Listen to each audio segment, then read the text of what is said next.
കിനാക്കൂടുമാ മരുപ്പച്ച തേടി തേടി ഉരുകും വേനൽ തീരങ്ങളിൽ.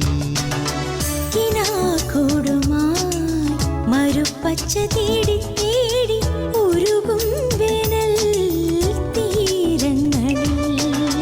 തളരുന്ന നേരം കരുത്തേകുവാൻ പാതയമായി പൊഴിയും ദൈവസ്നേഹത്തിൻ ജീവാമൃതം.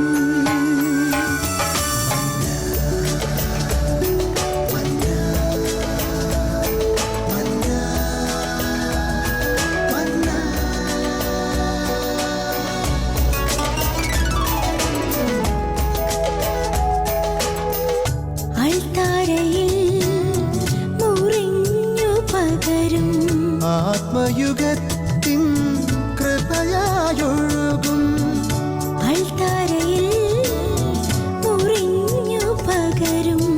ആത്മയുഗത്തിൻ കൃപയായൊഴുകും വിശ്വസ്നേഹത്തിൻ്റെ അമൃതം.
റോമാലേഖനം 5-ാം അധ്യായം 6 മുതൽ വചനം.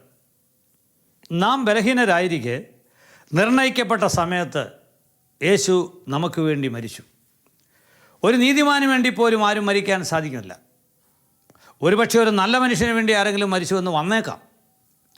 എന്നാൽ നാം പാപികളായിരിക്കെ യേശു നമുക്ക് വേണ്ടി മരിച്ച് നമ്മോടുള്ള വലിയ സ്നേഹം അവിടുന്ന് പ്രകടമാക്കി. സ്നേഹിതരെ, പാപികളെ നിഷ്കരണം വിധിച്ച് തള്ളുന്നൊരു കാലഘട്ടത്തിലാണ് നമ്മൾ ജീവിക്കുന്നത്. എന്നാൽ യേശു ലോകത്തിലേക്ക് വന്ന പാപികളെ തേടിയാണ്. മത്തായിയുടെ സുവിശേഷം 9-ാം അധ്യായത്തിൽ 13 വചനത്തിൽ നമ്മളിങ്ങനെ കാണുകയാണ്, ഞാൻ വന്നിരിക്കുന്ന നീതിമാന്മാരെ തേടിയല്ല, പാപികളെ തേടിയാണ്. ഇത് മത്തായിയെ കണ്ടെത്തിയതിന് ശേഷം അവിടുന്ന് നടത്തിയൊരു പ്രസ്താവനയുടെ ഭാഗമാണ്. ചുങ്കസ്ഥലത്ത് ചുങ്കം പിരിക്കുന്ന മത്തായി ഇരിക്കുന്നു. മത്തായിയുടെ സുവിശേഷം 9-ാം അധ്യായം 9 മുതൽ ഉള്ള തിരുവചനങ്ങൾ. ചുങ്കസ്ഥലത്തിരിക്കുന്ന മത്തായിയെ കണ്ടപ്പോൾ ഈശോ മത്തായിയെ വിളിച്ചു. വിളിസ്വീകരിച്ച മത്തായി യേശുവിന് പിന്നാലെ പോന്നു. യേശു മത്തായിയുടെ ഭവനത്തിൽ ഭക്ഷണത്തിന് പ്രവേശിച്ചു. അത് യേശുവിൻ്റെ ഒരു സ്വഭാവത്തിൻ്റെ സവിശേഷതയാണ്. ആരെ അവിടുന്ന് വിളിച്ചാലും വിളി സ്വീകരിക്കുന്നവനോടൊപ്പം ഭക്ഷണത്തിനിരിക്കും. വെളിപാട് പുസ്തകത്തിൻ്റെ 3:20 നമ്മളത് കാണുന്നുണ്ട്. ഇതാ ഞാൻ ഹൃദയകവാടത്തിൽ മുട്ടുന്നു. ആരെങ്കിലും എൻ്റെ സ്വരം കേട്ട് വാതിൽ തുറന്നു തന്നാൽ ഞാൻ അവനോടൊപ്പം ഉള്ളിൽ പ്രവേശിക്കുകയും ഒരുമിച്ച് ഭക്ഷിക്കുകയും ചെയ്യും. ഇത് ഈശോ ഒരു ഭക്ഷണപ്രിയനായതുകൊണ്ട് ചെയ്യുന്നൊരു കാര്യമല്ല. ഒരു ഭവനത്തിൽ പ്രവേശിച്ചാൽ ഭവനാംഗങ്ങളോടൊപ്പം ഭക്ഷണത്തിനിരിക്കുക എന്ന് പറയുമ്പോൾ അത് അവരെ ആദരിക്കുന്നതിന് തുല്യമാണ്. അവരെ വിലവെൽക്കുകയാണ്. അങ്ങനെ മത്തായിയെ വില വെച്ചുകൊണ്ട് മത്തായിയോടൊപ്പം ഈശോ ഭക്ഷണത്തിരിക്കുമ്പോൾ ഫരിസേയർ പിറുപിറുക്കാൻ തുടങ്ങി. ഇവനൊരു പ്രവാചകനാണെങ്കിൽ ഇവൻ ആരോടൊപ്പമാണ് ഭക്ഷണത്തിരിക്കുന്നതെന്ന് അവൻ അറിയുമായിരുന്നു. ഈ പിറുപിറുപ്പ് കർത്താവ് കേട്ടു. കർത്താവ് ഉടനെ പ്രത്യുത്തരിച്ചു, ആരോഗ്യമുള്ളവർക്കല്ല രോഗികൾക്കാണ് വൈദ്യനെ കൊണ്ട് ആവശ്യം. ബലിയല്ല, കരുണയാണ് ഞാൻ ആഗ്രഹിക്കുന്നതിൻ്റെ അർത്ഥം നിങ്ങൾ പോയി പഠിക്കുക. ഞാൻ നീതിമാന്മാരെ തേടിയല്ല പാപികളെ തേടിയാണ് വന്നത്. പാപം മൂലം ദൈവസാന്നിധ്യം വിട്ട് വിദൂരതയിലേക്ക് ഓടിയേക്കുന്ന മാനവകുലത്തെ തേടി കണ്ടെത്തി രക്ഷ നൽകുക എന്ന തികഞ്ഞ ദാഹാർത്ഥമായ സ്നേഹത്തോടെ പിതാവ് തൻ്റെ പുത്രനെ ലോകത്തിലേക്ക് അയച്ചു. അങ്ങനെയുള്ള പിതാവിൻ്റെ പ്രവൃത്തികളെ, അവിടുത്തെ പദ്ധതികളെ പുത്രൻ നടപ്പിലാക്കുകയും ചെയ്തു. അങ്ങനെയുള്ള പുത്രൻ്റെ പ്രവൃത്തിയെ അവഗണിക്കാൻ നമുക്ക് അവകാശമില്ല. പക്ഷേ പുത്രൻ്റെ അനുയായികളെന്ന് അവകാശപ്പെടുന്ന പലരും പാപികളെ നിഷ്കരണം തള്ളിക്കളയുകയാണ്. സഹോദരങ്ങളെ, ശമൂവേലിൻ്റെ 2-ാം പുസ്തകത്തിൻ്റെ 11-ാം അധ്യായം മുതൽ നമ്മൾ പരിശോധിച്ചാൽ കൊടും പാപം ചെയ്ത ദാവീദിനെ നമ്മൾ പരിചയപ്പെടുകയാണ്. നിഷ്കരണമായി പാപം ചെയ്ത മനുഷ്യൻ, പാപത്താൽ വേട്ടയാടപ്പെട്ട മനുഷ്യൻ, ഒന്നിനു പുറകെ ഒന്നായി, അതിനു പുറകെ വീണ്ടും മറ്റൊന്ന്, ഒരു പാപം മറച്ചു വെക്കാൻ മറ്റൊരു പാപം, അങ്ങനെ പാപത്തിൻ്റെ ഒരു ശൃംഖല തന്നെ അവൻ്റെ ജീവിതത്തിലുണ്ടായി. ദൈവസന്നിധിയിൽ ശാപം ലഭിക്കാൻ മാത്രമുള്ള പാപം അവൻ ചെയ്തു കൂട്ടിയിട്ടുണ്ട്. എന്നാൽ കാരുണ്യവാനായ കർത്താവ് അവനെ കാലുമടക്കി അടിച്ച് കളയുകയല്ല ചെയ്തത്. അവനെ മാനസാന്തരത്തിലേക്ക് നയിക്കാൻ, അവനിൽ രക്ഷാകരമായ ഒരു അനുതാപമുണ്ടാക്കാൻ പ്രവാചകനെ പറഞ്ഞു വിടുകയാണ്. സഹോദരങ്ങളെ, 2 കൊരിന്തോസ് 7:10 നമ്മളിങ്ങനെ കാണുന്നു, ദൈവഹിതപ്രകാരമുള്ള ദുഃഖം രക്ഷാകരമായ അനുതാപം ജനിപ്പിക്കുന്നുവെന്നാണ്. നമ്മുടെ ജീവിതത്തിലുണ്ടാകുന്ന ദുഃഖങ്ങൾ പാപത്തിൻ്റെ പരിണതഫലമായി ഉണ്ടാകുന്ന ശിക്ഷയാണ് എന്ന് തെറ്റിദ്ധരിപ്പിക്കുന്ന ധാരാളം ആളുകൾ നമ്മുടെ സമൂഹത്തിലുണ്ട്. എന്നാൽ പാപത്തെ ഓർത്ത് അനുതപിച്ച് വിശുദ്ധിയിലേക്ക് കടന്നു വരുവാൻ, ദൈവത്തിൻ്റെ മുഖത്തേക്ക് തിരിഞ്ഞു നോക്കാൻ ദൈവത്താൽ അനുവദിക്കപ്പെട്ട ഒരു ക്രമീകരണമാണ് നമ്മുടെ ഈ ദുഃഖവും വേദനയും എന്നുള്ള കാര്യം മനസ്സിലാക്കുമ്പോൾ ദൈവത്തിൻ്റെ സ്നേഹത്തെക്കുറിച്ച് നമുക്ക് മനസ്സിലാക്കാൻ പറ്റും. അതുകൊണ്ടാണ് പറഞ്ഞത്, നാം പാപികളായിരിക്കെ യേശു നമുക്ക് വേണ്ടി മരിച്ചു. അതിൻ്റെ അർത്ഥം നാം അവിടുത്തെ ശത്രുക്കളായിരിക്കെ. പാപം മൂലം നാം ദൈവത്തിൻ്റെ ശത്രുവായി മാറിക്കഴിഞ്ഞിരിക്കുന്നു എന്ന് പറഞ്ഞാൽ സാത്താൻ്റെ സന്താനങ്ങളായി മാറിയിരിക്കുന്നു. അപ്പോൾ ദൈവത്തിൻ്റെ ശത്രുവായ സാത്താൻ്റെ സന്താനങ്ങളായി മാറുക എന്ന് പറഞ്ഞാൽ നാം ദൈവത്തിൻ്റെ യഥാർത്ഥ ശത്രുക്കളായി മാറി. ശത്രുക്കളായ നമ്മോട് പോലും കരുണ കാണിച്ചു കർത്താവ്. നമ്മെ രക്ഷിക്കാൻ വേണ്ടി, നമ്മൾ പാപികളായിരിക്കെ നമ്മെ രക്ഷിക്കുവാൻ വേണ്ടി യേശു നമുക്ക് വേണ്ടി കുരിശിൽ ജീവൻ അർപ്പിച്ചു. അത് ദൈവസ്നേഹത്തിൻ്റെ ഏറ്റവും വലിയ പ്രകടിത രൂപഭാവമാണ്. ഇത് തിരസ്കരിച്ച് കളയരുത്. ഇതാ ദാവീദ് ദൈവവചനം കേട്ട് അനുതാപത്തിലേക്ക് വരുന്നത്, അവൻ്റെ ഉള്ളിലുണ്ടായ ആ ദുഃഖം, ഹൃദയ ദുഃഖം, അത് രക്ഷാകരമായ അനുതാപമായി മാറി. ആ അനുതാപം അവൻ്റെ പേര് യുഗാന്ത്യം വരെയും ലിഖിതമാകുന്ന തരത്തിൽ, അവൻ്റെ ഭവനത്തിൽ നിന്ന് യൂദായുടെ ചെങ്കോൽ ഒഴിയാത്ത തരത്തിൽ അവനെ പുനഃപ്രതിഷ്ഠിക്കാൻ കാരണമായി മാറി എന്നോർക്കുമ്പോൾ ദൈവസ്നേഹത്തിൻ്റെയും കരുണയുടെയും ആഴവും പരപ്പും കണ്ടെത്താൻ നമ്മൾ വേറെ ഒരിടം തേടിപ്പോകേണ്ട കാര്യമില്ല. വേറൊരു സ്ഥലം നമ്മൾ അന്വേഷിക്കേണ്ട കാര്യമില്ല. കാരണം ഇത് ദൈവത്തിൻ്റെ വിശാലതയുടെ പ്രത്യേകതയാണ്. അതുകൊണ്ട് തന്നെ പാപത്തെ ശിക്ഷിച്ച് തള്ളുന്ന ദൈവത്തെ പരിചയപ്പെടുത്തുന്നവർ സൂക്ഷിക്കണമേ. ചിലയിടങ്ങളിൽ ചിലർ പ്രസംഗിച്ച് ഞാൻ കേട്ടിട്ടുണ്ട്, പ്രസവം നിർത്തിയവനെക്കുറിച്ച് എനിക്കൊന്നും പറയാനില്ല, അത് നിങ്ങൾ തന്നെ അനുഭവിച്ചോളാൻ എന്ന് പറഞ്ഞാൽ അത് വലിയ ശാപമാണെന്നാണ്, വലിയ ആധികാരികമായ പ്രബോധനമാണ്. പ്രസവം നിർത്തുക എന്ന് പറയുന്നത് ദൈവീയ പദ്ധതിക്ക് വിരുദ്ധമാണെന്നുള്ള യാഥാർത്ഥ്യമാണ്. ഒരുപക്ഷെ പ്രസവം നിർത്തിയ പല ആളുകളും ഇന്ന് അവർക്ക് ലഭിച്ച ബോധ്യം അന്ന് ലഭിച്ചിരുന്നെങ്കിൽ അവർ ആ തിന്മയിലേക്ക് പോവില്ല. അന്ന് അവർ ഈ പ്രക്രിയയിലേക്ക് പ്രവേശിച്ചത് ഈ യാഥാർത്ഥ്യം അറിഞ്ഞുകൂടാത്തൊരു കാലഘട്ടത്തിലാണ്. അറിവില്ലാത്ത കാലഘട്ടത്തിൽ ചെയ്തു പോയ ഒരു തെറ്റ്, ആ തെറ്റിൻ്റെ പേരിൽ അവരെ എക്കാലവും ശാപഗ്രസ്തകരാണ് എന്ന് വിധിക്കാൻ ഞാൻ ആര്, മറ്റുള്ളവരാര്? മറ്റൊരുവിനെ വിധിക്കാൻ നമുക്ക് അവകാശമില്ല, അധികാരമില്ല. വേറൊരാളെ വിധിക്കാനല്ല ദൈവം നമുക്ക് കൃപ തന്നിരിക്കുന്നത്. എന്നാൽ അജ്ഞത മൂലം ചെയ്തു കൂട്ടിയ പാപത്തെ ഓർത്ത് അനുദപിക്കാൻ അവന് വഴിയൊരുക്കി കൊടുക്കുന്നു. അനുതാപത്തോടെ ദൈവസ്ഥലേക്ക് തിരിഞ്ഞാൽ കരുണ കാണിക്കുന്നൊരു കർത്താവ് നമുക്കുണ്ട്. അതുപോലെ തന്നെ കൃത്രിമമായ മാർഗത്തിലൂടെ കുഞ്ഞുങ്ങൾക്ക് ജന്മം കൊടുക്കാനുള്ള നൂതന സാങ്കേതിക വിദ്യകൾ അവലംബിക്കുന്നതും ദൈവിക പദ്ധതിക്ക് വിരുദ്ധമാണ്. ദൈവം നിങ്ങൾക്ക് കുഞ്ഞുങ്ങളെ തരാൻ ദൈവത്തിൻ്റെതായ മാർഗങ്ങളുണ്ട്. എന്നാൽ അജ്ഞതയുടെ കാലഘട്ടത്തിൽ ഇതൊന്നും ആരും അവരെ പഠിപ്പിച്ചിട്ടില്ല. ദൈവം ദാനമായി തരുന്നവരെ കാത്തിരിക്കണമെന്ന് അവരെ ആരും പ്രബോധിപ്പിച്ചിട്ടില്ല. അറിവില്ലാത്ത കാലഘട്ടത്തിൽ കൃത്രിമമായൊരു മാർഗത്തിലൂടെ ഒരു കുഞ്ഞിന് ജന്മം കൊടുത്തു പോയി എന്നുള്ളത് കൊണ്ട് അവരെ ശിക്ഷിച്ച് തള്ളുന്ന ഒരു ദൈവമല്ല നമുക്കിവിടെ ഉള്ളത്. പക്ഷേ എന്ത് ചെയ്യണം? എൻ്റെ അജ്ഞതയുടെ കാലഘട്ടത്തിലായാൽ പോലും ഞാൻ ചെയ്തു കൂട്ടിയ പാപം അത് പാപമാണ് എന്ന് അംഗീകരിച്ച് ദൈവസന്നിധിയിൽ മാപ്പ് ചോദിക്കുക, കരുണയ്ക്ക് വേണ്ടി പ്രാർത്ഥിക്കുക. അതാണ് പ്രധാനപ്പെട്ട കാര്യം. പാപമോചനം ലഭ്യമാകാൻ വിശുദ്ധ കുമ്പസാരം എന്ന കൂദാശ ദൈവം നമുക്ക് ദാനമായി നൽകിയിട്ടുണ്ട്. കുമ്പസാരത്തിൽ പാപം ഏറ്റു പറഞ്ഞതുകൊണ്ട് മാത്രമായില്ല, പിന്നീട് ഒരിക്കലും അത് ആവർത്തിക്കാതിരിക്കാനുള്ള ഉറച്ച തീരുമാനമുണ്ടാകണം. ഒപ്പം അർഹമായ പ്രായശ്ചിത്ത പ്രവൃത്തികളിലൂടെ പാപത്തിൻ്റെ കടത്തിൽ നിന്ന് പോലും വിടുതൽ പ്രാപിക്കണം. അതിനുള്ള വഴികൾ സഭ നമ്മളെ പഠിപ്പിക്കുന്നുണ്ട്. എന്നാൽ പാപം ചെയ്തു പോയി എന്നുള്ളൊരൊറ്റ കാരണം കൊണ്ട് അവനെ പരിത്യജിച്ച് കളയുന്നൊരു ദൈവമല്ല നമുക്കുള്ളത്. അതിനാൽ ശിക്ഷിക്കുന്ന ദൈവത്തെക്കുറിച്ച് ഭയപ്പെടാനല്ല ദൈവം നമ്മളോട് പറഞ്ഞിരിക്കുന്നത്. ദൈവഭയം എന്ന് പറയുന്നത് ദൈവം ശിക്ഷിക്കുമെന്നുള്ളൊരു ഭയമല്ല. ദൈവം ശിക്ഷയിൽ വിമുഖനാണ്. പിന്നെ എന്താണ് സംഭവിക്കുന്നത്? നാം ശിക്ഷ സ്വയം ഏറ്റെടുക്കുകയാണ്. നാം വാങ്ങിയെടുക്കുകയാണ് ശിക്ഷ. ദൈവം ശിക്ഷിക്കുന്നത് കൊണ്ടല്ല, നന്മ മാത്രം പ്രവർത്തിക്കുന്ന ദൈവത്തിന് ശിക്ഷിക്കാനുമാവില്ല. പക്ഷേ നാം ചെയ്യുന്ന പ്രവൃത്തിയുടെ പരിണതഫലമായി നാം സ്വയം മേടിച്ചെടുക്കുകയാണ്. യഥാർത്ഥത്തിൽ അത് നമ്മുടെ തന്നെ കുറ്റമാണ്. എന്നാൽ കാരുണ്യവാനായ കർത്താവ് ശിക്ഷിക്കാൻ ഇഷ്ടപ്പെടുന്നില്ല. യോഹന്നാന്റെ സുവിശേഷം 3-ാം അധ്യായത്തിൻ്റെ 16 മുതൽ ഉള്ള തിരുവചനങ്ങളൊന്ന് പരിശോധിക്കുക. അവിടെ ഇങ്ങനെ കാണുന്നു: അവനിൽ വിശ്വസിക്കുന്ന ഒരുവൻ പോലും നശിച്ചു പോകാതെ നിത്യജീവൻ പ്രാപിക്കേണ്ടതിലേക്ക് തൻ്റെ ഏകജാതനെ നൽകാൻ തക്കവിധം ദൈവം ലോകത്തെ അത്രയധികമായി സ്നേഹിച്ചു. അവൻ തൻ്റെ പുത്രനെ ലോകത്തിലേക്ക് അയച്ചത് ലോകത്തെ ശിക്ഷയ്ക്ക് വിധിക്കാനല്ല, പ്രത്യുത അവൻ വഴി ലോകം രക്ഷ പ്രാപിക്കാൻ. അവനിൽ വിശ്വസിക്കുന്ന ഒരുവനും ശിക്ഷയ്ക്ക് വിധിക്കപ്പെടുന്നില്ല. യേശുവിൽ വിശ്വസിക്കുന്ന ഒരുവനും ശിക്ഷയ്ക്ക് വിധിക്കപ്പെടുന്നില്ല. എന്നാൽ അവനിൽ വിശ്വസിക്കാത്തവനോ, അവിടെയാണ് പ്രശ്നം. അവനിൽ വിശ്വസിക്കാത്തവനോ തൻ്റെ ഏകജാതനിൽ വിശ്വസിച്ചില്ല എന്നുള്ളൊരൊറ്റ കാരണം കൊണ്ട് നേരത്തെ തന്നെ ശിക്ഷയ്ക്ക് വിധിക്കപ്പെട്ടിരിക്കുന്നു. എന്താണ് ശിക്ഷാവിധി? അതാണ് നമ്മൾ ശ്രദ്ധിക്കേണ്ടത്. ഇവിടെ ഒരു കച്ചവടം പൊട്ടിയതോ, ഒരു ജോലി നഷ്ടപ്പെട്ടതോ, ഒരാൾക്ക് രോഗം വന്നതോ, അല്ലെങ്കിൽ കുഞ്ഞുങ്ങൾ വണ്ടിയിടിച്ച് മരിച്ചതോ ഒന്നും അല്ല ശിക്ഷ. കാരണം ഇത്ര വയസ്സിൽ മരിച്ചു കൊള്ളാമെന്ന് നമുക്ക് ഗ്യാരണ്ടിയൊന്നും ആരും എവിടെയും എടുത്തിട്ടില്ല. ഇത്ര കാലം ജീവിച്ചോളാമെന്നും പറഞ്ഞിട്ടില്ല. ക്രൈസ്തവൻ അകാല മരണമില്ല. കാരണം എന്താ?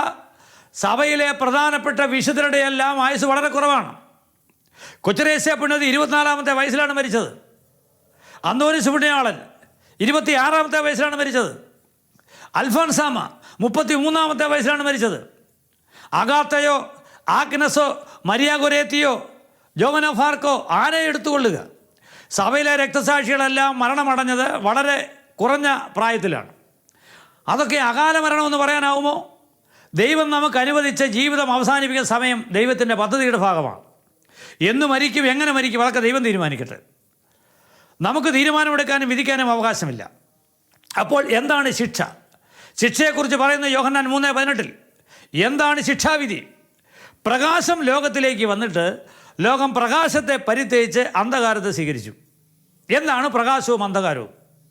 സാധാരണ പ്രകാശം എന്നത് ദൈവമാണ്. ഉൽപ്പത്തി പുസ്തകത്തിൻ്റെ 1-ാം അധ്യായം 3-ാം വചനത്തിൽ നാം ഇങ്ങനെ കാണുന്നു: ദൈവം ആദ്യം അരുളിയ വചനമാണ്, വെളിച്ചമുണ്ടാകട്ടെ, വെളിച്ചമുണ്ടായി. വെളിച്ചമുണ്ടാകട്ടെ. സൃഷ്ടപ്രപഞ്ചത്തെ ഉരുവാക്കുന്നതിന് മുൻപ് തന്നെ പ്രകാശമുണ്ടാകട്ടെ എന്നാണ് പറഞ്ഞത്. എന്ന് പറഞ്ഞാൽ ദൈവത്തിൻ്റെ മഹത്വം നിറഞ്ഞു നിൽക്കട്ടെ എന്നാണ് അതിൻ്റെ അർത്ഥം. ദൈവം പ്രകാശമാണ്, യേശു പ്രകാശമാണ്. യോഹന്നാൻ്റെ 1-ാം ലേഖനം 1-ാം അധ്യായം 6-ാം വചനത്തിൽ കാണുന്നു: ദൈവം പ്രകാശമാണ്, ദൈവത്തിൽ അന്ധകാരമില്ല.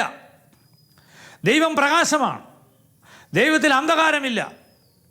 യേശു ദൈവമായിരിക്കാൻ അവിടുന്ന് പ്രകാശമാണ്. യോഹന്നാൻ 1:3 മുതൽ വചനം: അത് മനുഷ്യൻ്റെ ജീവനായിരുന്നു, അതവൻ്റെ വെളിച്ചമായിരുന്നു, അത് ഇരുളിൽ പ്രകാശിക്കുന്നു, അതിനെ കീഴടക്കാൻ ഇരുളിന് കഴിഞ്ഞില്ല. യേശുവാകുന്ന പരിശുദ്ധ വചനത്തെ പ്രകാശത്തിൻ്റെ പ്രസരണമാണ്, അത് പ്രകാശം തന്നെയാണ്. ആ പ്രകാശത്തെ കീഴടക്കാൻ ഇരുളിന് കഴിയില്ല. യേശുവിനെ കീഴടക്കാൻ സാത്താന് കഴിയില്ല എന്നതിൻ്റെ അർത്ഥം. അപ്പോൾ ദൈവം പ്രകാശമാണ്. ഈശോ വീണ്ടും ആവർത്തിക്കുകയാണ്, യോഹന്നാൻ 8:12 ഞാൻ ലോകത്തിൻ്റെ പ്രകാശമാണ്. യോഹന്നാൻ 9:5 ലോകത്തിലായിരിക്കുമ്പോൾ ഞാൻ ലോകത്തിൻ്റെ പ്രകാശമാണ്.